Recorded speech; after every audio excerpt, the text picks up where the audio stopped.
Humiliation came during Sunday dinner between a sip of expensive wine and a look of disdain.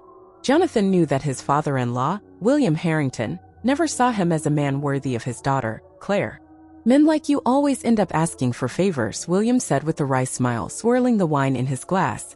Jonathan clenched his fists under the table but said nothing. He didn't need to. Deep down, that moment was the spark he needed to ignite something already burning inside him, the need to prove that no one but himself would determine his worth. He didn't want inherited wealth nor favors. Jonathan had always believed in his own effort, but in that instant, he realized that wanting wasn't enough. It was a matter of necessity. William underestimated him, thinking he would always depend on the family's money. Little did he know that the turnaround was already in motion, and it was coming from an unexpected place, the past. A gift from his mother, kept for years, was about to become the key to his silent revenge. When he opened the old wooden box left by his mother before she passed away, Jonathan didn't know what to expect. Inside, there were documents, old records, and a will. But one page in particular made his heart race. His mother, a woman of vision, had quietly invested in something that was now worth a fortune. A company that no one in the family ever mentioned, a strategic investment that, in the right hands, could become an empire. And now those hands were his. He didn't tell anyone. He kept the secret like an ace up his sleeve. The game needed to be played with patience, without fanfare. Jonathan spent nights studying every detail of that company, understanding its numbers, planning his next steps. Meanwhile, William continued with his provocations, laughing at his lack of ambition and calling him a dreamer. But Jonathan just smiled because he knew that true power lay in acting in silence and letting the results speak for themselves. Months passed and Jonathan made his first move. He not only took over the company his mother had left him but transformed it. He expanded, made acquisitions, and put the name on the market.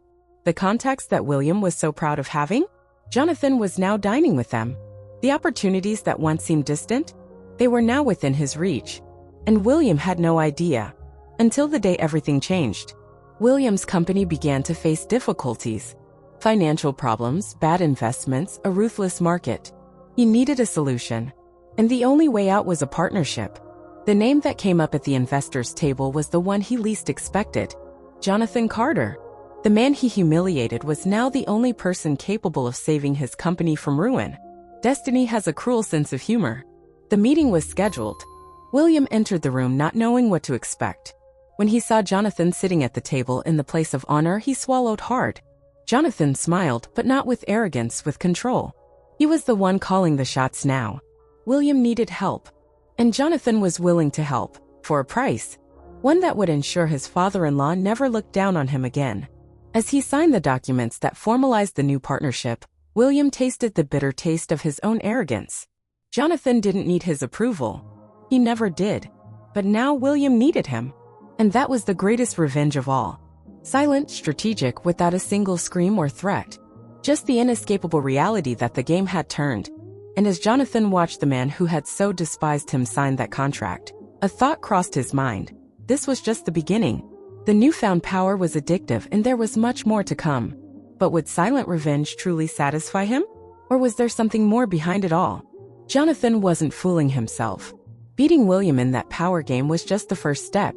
The humiliation he suffered wasn't just a matter of wounded pride, it was a reminder that the world belonged to those who dictated the rules. And now that he was in a position of power, he needed to learn to play like the big boys. But unlike William, he wouldn't use arrogance. He preferred silent strategy, precise movement, the unexpected blow. And above all, he wanted to prove to himself that he deserved every victory. With William under his wing, Jonathan began to expand his influence. He didn't just want to save his father-in-law's company, he wanted to transform it from the inside out. Make it bigger, more efficient, more profitable. But he also wanted to make it clear that the old business model, governed by William's arrogance, no longer worked. And to do that, he needed to poke where it hurt, his ego. The meetings became a spectacle to behold. Before, William was the supreme authority. Now he was just a consultant, while Jonathan made the decisions. The shock in his father-in-law's eyes whenever Jonathan closed a deal without even asking his opinion was a silent pleasure. But the real triumph came when the shareholders began to prefer Jonathan. He's more visionary, they said. He knows where he wants to go. William listened, swallowed hard, and forced a smile. That was the price for underestimating him. But revenge, even silent revenge, always carries consequences. Claire, his wife, began to notice the change. At first, she was proud of Jonathan's success. But as time went on, something seemed different about him. Before, he talked about the future, about the dreams they had together. Now he talked about numbers, strategies, and power. "Is this all about my father, isn't it?" she asked one night. Jonathan denied it, but deep down, he knew it wasn't that simple. Meanwhile, William began to fight back. A man who built an empire doesn't bend easily. He knew that losing respect in the business world was the same as signing his financial death warrant. And if Jonathan wanted to play, he would play too. Subtly, he began to plant doubts in the investors' minds, to question Jonathan's decisions in private meetings. Small moves that could destabilize him. But Jonathan was prepared. He waited for the right moment. When William tried to pull the rug out from under him, Jonathan revealed his ace in the hole, a contract that consolidated his position as the majority shareholder of the company. William completely lost control. The play was surgical, ruthless. And the look on his father-in-law's face when he realized that he had no way out was a reminder that, in the business world, mercy was a luxury. But was all this enough? Jonathan won. He humiliated the man who belittled him. He took the company, won the respect of the market, and proved his worth. But in the midst of it all, he realized that something was slipping out of his hands. Claire was distant. He looked in the mirror and didn't fully recognize the man he saw. And for the first time, he wondered, was silent revenge worth the price he paid? Jonathan had everything he dreamed of: money, influence, respect. But in the silence of the early mornings, victory didn't seem as sweet as he imagined. He proved his worth to his father-in-law, made the market recognize his name, but now he wondered, what next? What comes after revenge? The emptiness he felt wasn't something that a new contract or an acquisition could fill. Something was slipping through his fingers, something much more precious than any fortune: his family. Claire looked at him differently. The sparkle in her eyes, once full of admiration, now seemed cloudy, as if she was trying to recognize the man she married. He knew he was changing, he knew he had crossed a line, but which one? At first, he just wanted respect. Now he seemed obsessed with the game of power. And the worst part? He couldn't stop. He justified to himself that it was all for the good of the family. But if that was true, why did Claire seem more distant every day? William, on the other hand, was not an easy man to break. He lost the company, lost control, but he didn't lose his cunning. "What have you gained, Jonathan?" he asked one night after a cold, formal meeting. "You have money, but you've lost my daughter. You have power, but you have no peace." Jonathan laughed, but that phrase echoed in his mind. He spent years wanting to see William defeated, and now that he had, did he really feel on top? Or just another prisoner of his own success? The final blow came when Claire packed her bags. "I loved you for the man you were, not for the empire you built," she said, her eyes watering. Jonathan tried to argue, to say that everything he did was for them. But the words sounded empty, even to himself. "I didn't marry William. But it seems like now I live with a younger version of him." The door slammed shut, and for the first time since starting his journey, Jonathan felt that perhaps he had lost the only battle that really mattered. In the following days, he tried to continue as if nothing had happened.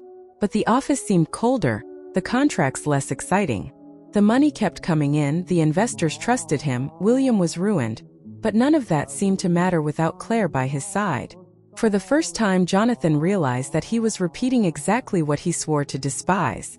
What kind of victory is this, if to win it he had to become the man he always hated? He began to revisit the documents he inherited from his mother. Among the papers, he found a letter he had never read. "Power is not in what you conquer, but in what you build for those you love," the last line read. It was as if his mother, even after so much time, still knew exactly what he needed to hear. Perhaps her true legacy wasn't the company, nor the investment, but the lesson he took too long to understand. Jonathan needed a new play, but this time not against someone but in favor of himself. He wanted Claire back. He wanted to recover the man he was before he got lost in his own ego. But how? Time didn't go back, and apologizing wouldn't erase the mistakes he made. He knew he would have to do something bigger, something that really showed that he had learned. And perhaps, just perhaps, there was one last card capable of reversing everything. The problem was he prepared to give up the power he fought so hard to have? Or would it be too late to rebuild what he destroyed? Jonathan realized he needed to change, but words wouldn't be enough. Claire was a strong, intelligent woman. She wouldn't be swayed by empty promises. If he wanted a chance to win her back, he would need to prove that he was willing to lose what once seemed indispensable. And that meant renouncing his own ego. For the first time, he wouldn't think as a businessman, nor as the winner of a battle. He would think only as a man trying to fix his mistakes. The first decision was the most difficult. Jonathan relinquished majority control of the company. He surprised investors, employees, and even William, who didn't believe what he was seeing. "Is this a trick?" he asked, frowning. But it wasn't. Jonathan realized he had something bigger at stake. His plan wasn't to destroy William, but to rebuild his own life. He transferred part of the shares to a charitable fund, something his mother would have done. And for the first time in years he felt light. But Claire still wasn't convinced. "You can give up the company, but what about the man you've become?" she questioned when he sought her out. Jonathan swallowed hard. He knew that this couldn't be resolved with a grand gesture. It needed to be a true transformation. So, instead of insisting, he decided to act. For the first time, he didn't try to convince her. He just showed over time that he was willing to be different. He went back to working in a simpler way, without the meetings dominated by power struggles. He began to frequent places that really mattered to him, social projects, institutions that his mother helped anonymously. He discovered that there was pleasure in building something beyond financial empires. And over time, the people around him began to notice the change. Even William, reluctantly, had to admit that Jonathan was no longer the same. But Claire wasn't an easy woman to impress. She saw his effort, but she also knew the dangers of power. "What if all this is just a break?" she asked one night. Jonathan took a deep breath. "Then all I can do is keep proving day after day that this isn't a break. It's who I want to be." For the first time, he didn't demand anything from her. He just handed the decision over to her. And that made all the difference. Time passed, and little by little, Claire saw that Jonathan didn't just want to save the marriage. He wanted to save himself. The sparkle in her eyes, the one she thought had disappeared, began to return. He wasn't perfect, he never would be. But he was willing to learn. And in the end, that's what made her decide to give him another chance. When they started walking together again, Jonathan understood something essential. Revenge can bring momentary pleasure, but true victory lies in overcoming not only enemies, but also one's own demons.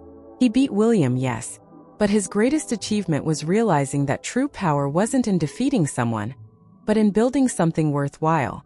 And now, with Claire by his side, he knew that this was the only battle that really mattered. But what about you? If you were in Jonathan's place, would you have done the same? What's worth more? Defeating your enemies or defeating yourself? If this story made you reflect, don't forget to leave your like and subscribe for more narratives like this.